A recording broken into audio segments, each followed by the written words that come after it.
So how much money do I need to get to the closing table? Nobody seems to want to tell me. Let's talk about it today.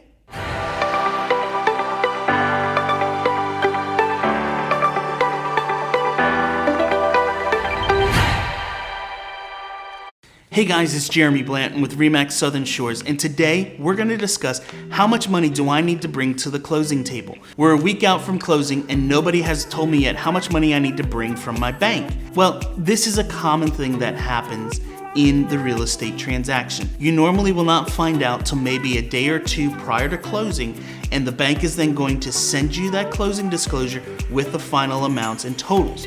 The reason that this happens is that everything is fluid in that financial statement. It's based on per days or per diems into the contract. Everything is broken down onto a daily basis.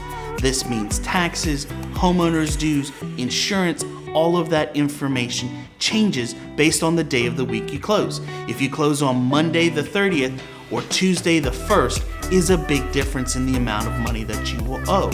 So this information is not normally figured out and calculated until the bank sends over the information to the attorney, and we're usually 2 days out from closing.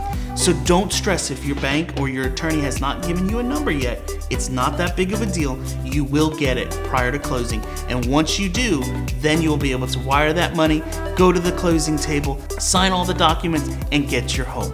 Hope you guys found this information valuable today. If so, give it a thumbs up, share it with your friends, and I'll catch you in the next one.